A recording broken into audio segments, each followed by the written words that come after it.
इस कार्यक्रम के पुण्यार्जक हैं श्री राकेश, पूनम, डॉक्टर श्रेय एवं श्रुति जैन, गुरुग्राम।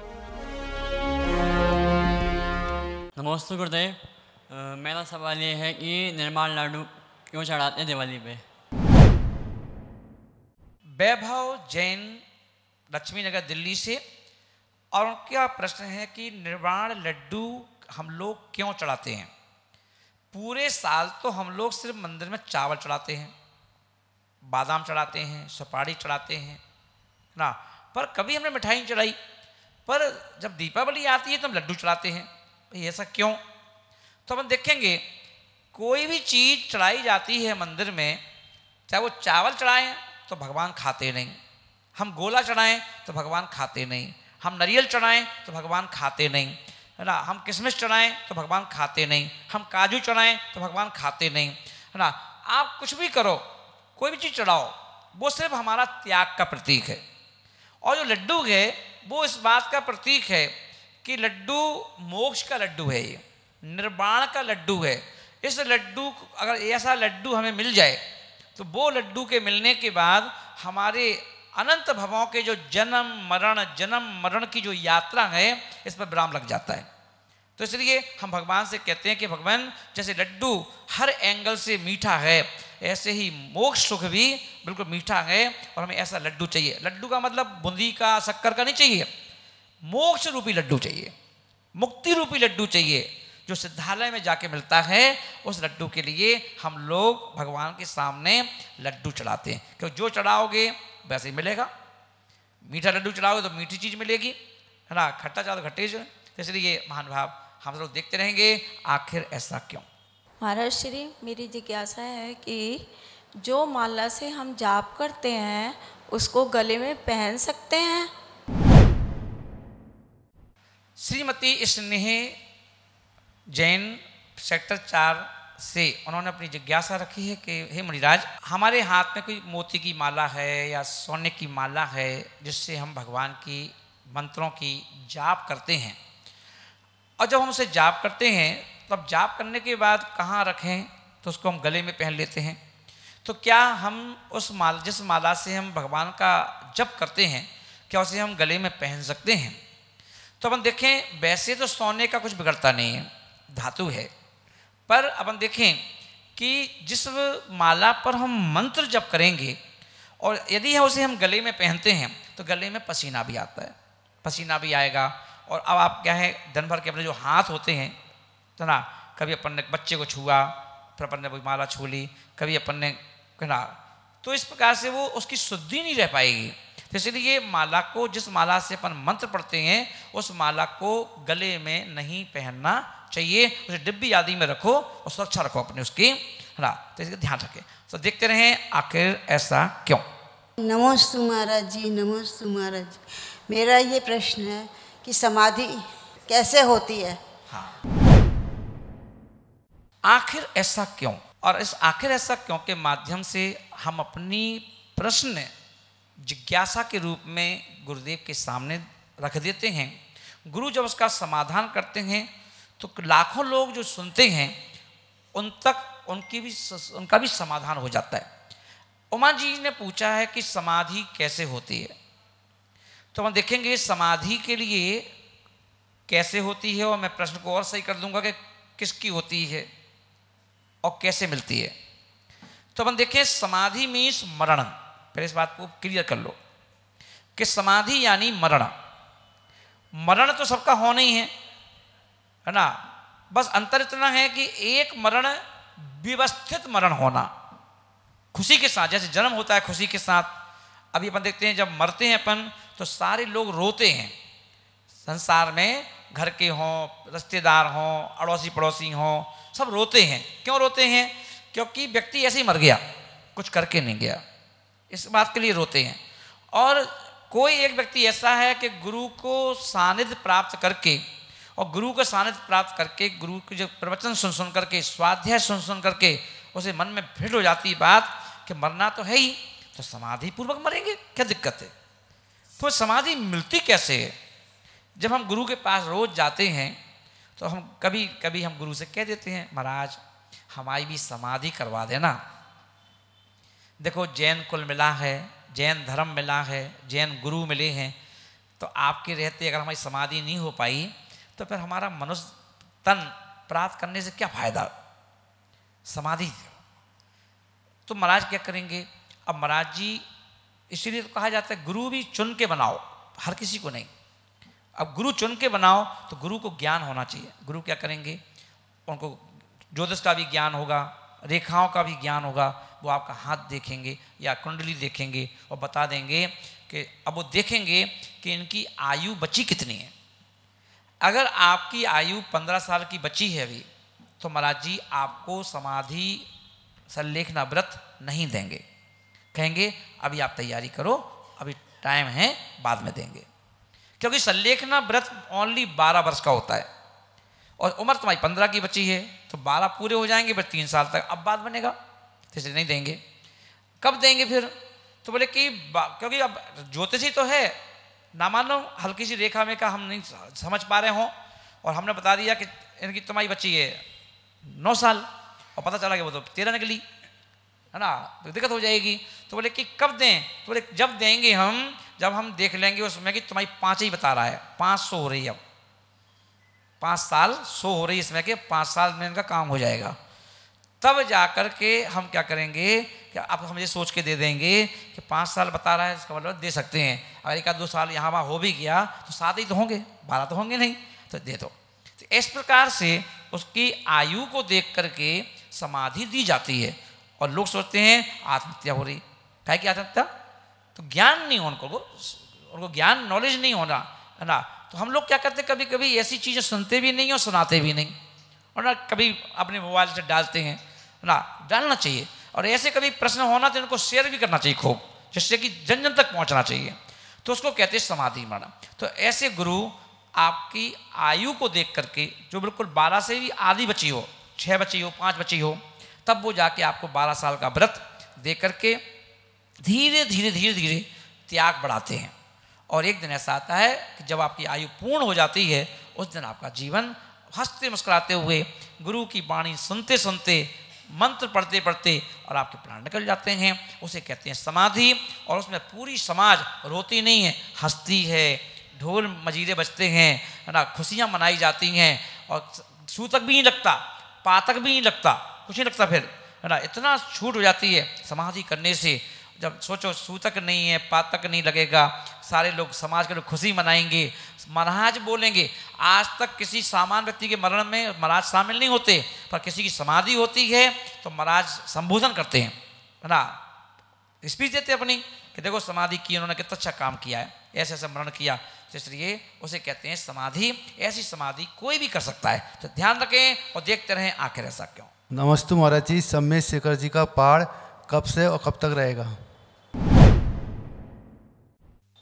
आखिर ऐसा क्यों के माध्यम से हम लोग प्रतिदिन अपनी जिज्ञासा को हजारों लोगों का समाधान बना करके उसे प्रतिदिन सुनते हैं। उसी क्रम में आज श्रीमान गिरिराज किशोर जी ग्वालियर, जिन्होंने अपना प्रश्न पूछा है कि सम्मेद शेखर जी कब तक रहेगा, तो अपन ये देखेंगे कि सम्मेद शेखर जी हो या कोई भी तीर्थ हो या कोई भी भगवान की मूर्त हो, है ना, ये हमारे द्वारा बनाए हुए बड़ी बड़ी बिल्डिंगें हों या मकान हों, है ना, ये सारी की सारी चीज़ें कब तक हैं। तो अभी अगर आज की डेट से अपन देखें तो अभी 18,000 वर्ष जो हैं वो इसी पंचम काल के हैं। तो ये 18,000 वर्ष तो अभी ये सीधे सीधे बाकी हैं, और उसके जब 18,000 वर्ष जब समाप्त होंगे तो इसके बाद 21,000 वर्ष का एक और काल आएगा, है ना। और जब वह 21,000 वर्ष पूर्ण होंगे तो 21 और 18 प्लस कर लो, है ना, कितने हो गए, 39, है ना, 39। तो 39,000 वर्ष, है ना, उसके बाद जाकर के प्रलय काल आएगी। और जब प्रलय काल आएगी उस समय चाहे वो पहाड़ हों, चाहे वो ऊंची बिल्डिंग हो, चाहे ऊंची मूर्तियां हो, सब चीज़ें ध्वस्त हो जाएंगी और ज़मीन में मिल जाएंगी सभी चीज़ें। तो जब तक ये शिखर जी का पहाड़ भी रहेगा, है ना, तो इस बात का ध्यान रखेंगे और देखते रहें आखिर ऐसा क्यों। इसी तरह मेरी जिज्ञासा ये है कि जो लोग प्लेट में भोजन झूठा छोड़ते हैं उनको कौन सा दोष लगता है? आखिर ऐसा क्यों सीजन 2। और इस कार्यक्रम के माध्यम से जहां हम घर बैठे कोई पूछ रहा है प्रश्न और समाधान हो जाता है लाखों लोगों का। और अपन देखें उसी क्रम में एक प्रश्न है श्रीमती सालू जैन, है ना, ग्वालियर से, और उन्होंने अपनी जिज्ञासा यहाँ रखी है। थाली में जब हम भोजन लेते हैं, चाहे वो घर में हो चाहे वो शादी पार्टी में हो, और हमसे नहीं खपता है तो हम उसको क्या करते हैं, थोड़ा बहुत खाया और फिर वैसी की वैसी आधी थाली या आधी प्लेट पूरी की पूरी ऐसे कैसे अपन कभी कभी छोड़ देते हैं। और क्या होता है कि अगर हमारे बच्चे छोटे छोटे हैं, मान लो 2 साल का बेटा है या 3 साल का बेटा है, वो साथ में हैं, तो माँ को बड़ा लोभ रहता है, तो माँ क्या करती है, पूरी थाली लगा करके उसको भी दे देती है अलग से, तू भी खा। अब आप देख रहे हो बच्चा है, इतना नहीं खा पाएगा, तो उस बच्चे को 10 बार दे दो खाने को, कोई दिक्कत नहीं, पर इतना दो, उसको जो चाहिए उसको थोड़ा थोड़ा दे दो। तो अपन सोचते हैं कि हमारे शान के खिलाफ है, तो अपन क्या करते हैं, जो बड़े लोग होते हैं अपनी डाइट के हिसाब से प्लेट में ले लेते हैं, उतनी ही डाइट आप उस छोटे बच्चे को दे देते हो। अब मालूम है कि छोटे बच्चे तो मनमौजी हैं, जहाँ उनने हल्का सा थोड़ा बहुत कुछ खाया बस उनका पेट से भर गया, है ना, तो क्या करेगा, नहीं खाएगा। अब नहीं खाएगा तो आप तो खाओगे नहीं, तो आप क्या करते हो, उस प्लेट को उठा करके झूठे में रख देते हो। और इसलिए कहा गया है इतना मत लो थाली में कि व्यर्थ में जाए नाली में। किसी को एक दाना नसीब नहीं हो रहा है, एक व्यक्ति बाहर खड़े होकर के तुम्हारा मुंह ताक रहा है कि हमें भी मिल जाए, या आप झूठा जब फेंकते हो तो बेचारे वो उठा के खा लेते हैं, है ना, सोचते चलो हमारा यही सौभाग्य है कि हमें चलो झूठे मिल गया, वही बहुत है।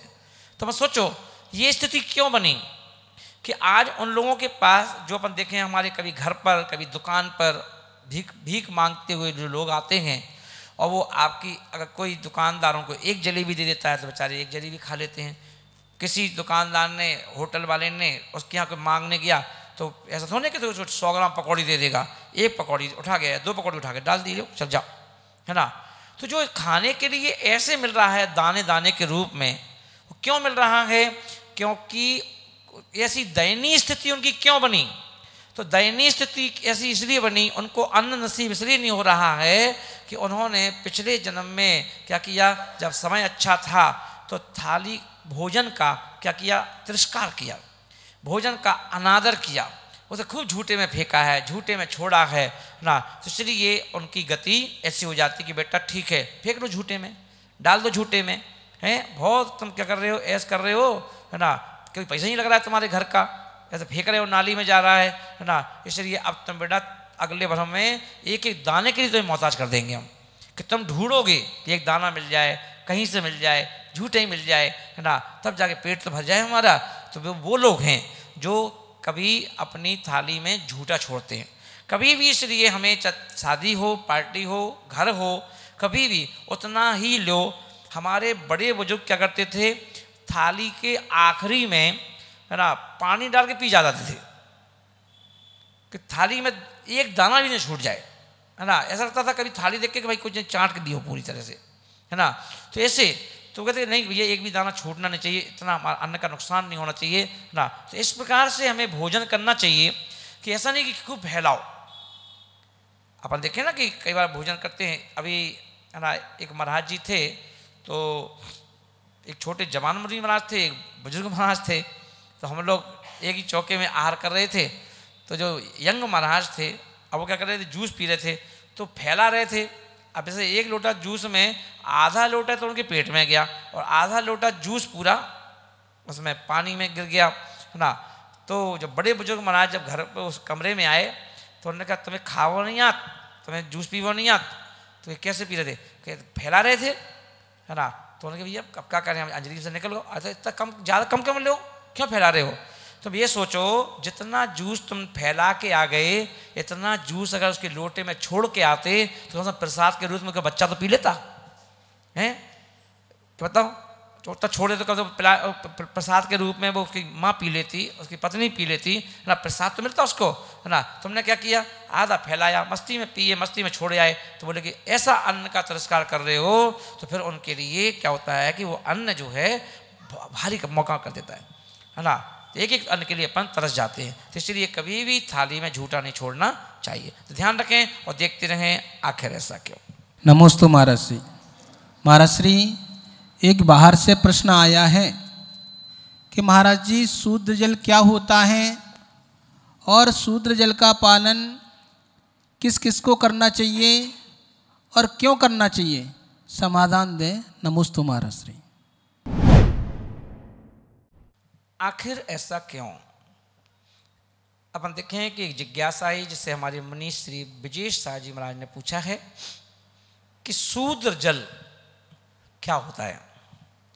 कई महाराज ऐसे हुए हैं जिनका खुद का भी शुद्ध जल का त्याग, और वह जब आहार लेते हैं तो सामने वाले को भी नियम दे देते हैं कि शुद्ध जल का त्याग करो, तब हम आपसे आहार लेंगे। तो अभी अपन देखें इसे शुद्ध जल है क्या।